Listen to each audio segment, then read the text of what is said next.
Every time I ask players what the worst thing that they could possibly be on the court is, they almost always get the answer wrong. They say, well, I don't want to be a selfish player. I don't want to be a ball hog. I don't want to be a player who takes bad shots. In reality, the absolute worst thing that you can be on the court is a passive player. In this video, I'm going to explain exactly why that is. And I'm also going to give you a couple things you can do to make sure that you stop being passive, that you go out there with confidence and aggression so that you finally play to the level that you're actually capable of playing to. So first, let's talk about why players struggle with being passive. And usually the main reason is that they claim they don't want to be selfish. They don't want to take bad shots. They don't want to be a ball hog. In reality, when you actually look at what is happening here, the most selfish thing that you can do is be a passive player. Let me explain why. When you really dive into what the mindset is behind a player who's being passive, even if they're capable of contributing, it's because they don't want to face any of the consequences that come with missing a shot, turning the ball over. They don't want any of those negative things. So instead of going out and trying to make something positive happen, they prioritize avoiding something bad happen so that the coach doesn't yell at them, their teammates don't get upset, they don't lose a game. And then when you take it a step further, what they're actually doing is they're saying, well, I'm going to have my teammates take those shots. I'm going to have my teammates drive the basketball. I'm going to have my teammates be aggressive so that way,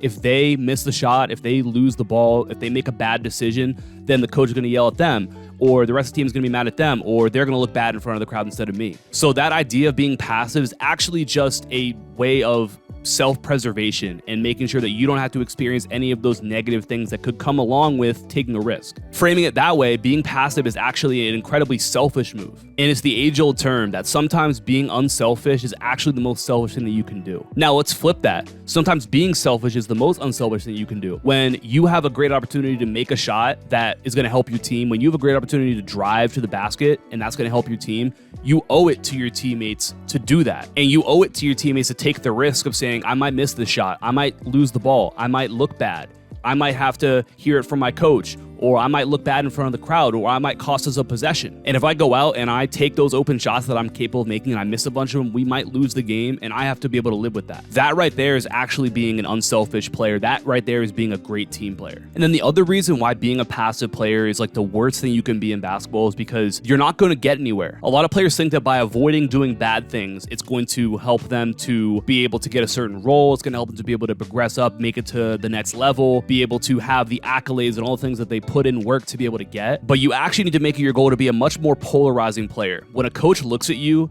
they should think something immediately. They should feel something immediately, because you have to give a coach hope in terms of what you're going to be able to do for them, both in the team setting you're in right now. If you want to be a starter, you want to have a bigger role, there has to be a certain level of hope that says, okay, if I put this player in, if I put them in that position, there's a good chance that they're going to be able to make something happen. They might make a mistake, they might miss a shot, but they also might make that shot. They might make a great play. But if you're passive and you don't take advantage of any of the opportunities that you get, there's no hope.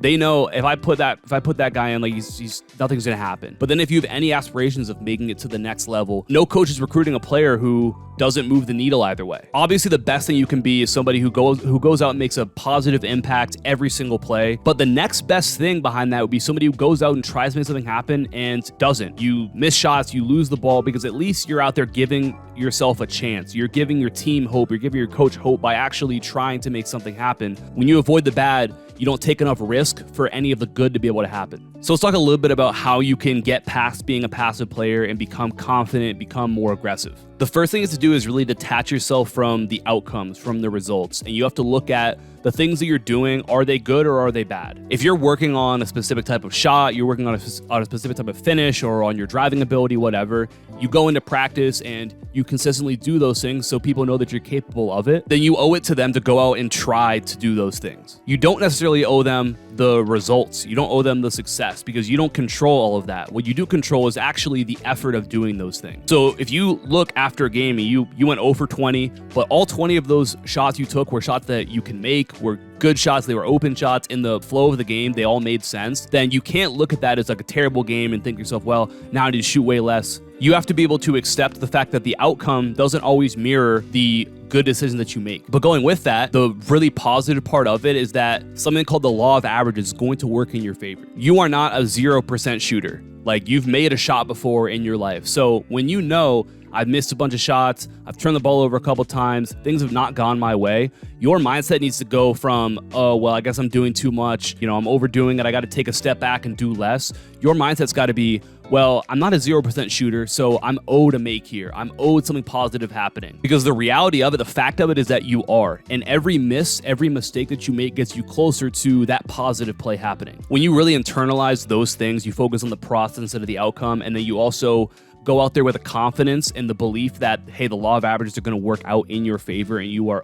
at some point going to make shots, going to make good things happen, then it gives you the confidence to be aggressive consistently. Your teammates, your coaches, everyone's going to respect you more and trust you more and want to give you more opportunities because you're proving that you're willing to take the risk of those negative things happening. We dive into even more of the mindsets that you need to be a high-level player inside of my free Basketball IQ Masterclass that's linked down below. The stuff that we talk about mindset-wise is towards the end of it, so you can skip ahead to that if you want to just see that, but highly recommend you watch the whole thing because all of it's going to really help you to perform better on the court, understand the game at a higher level, and go out and play with more confidence consistently. Like I said, that's linked down below, completely free. Go ahead and check that out. Appreciate you for watching. Talk soon. Peace.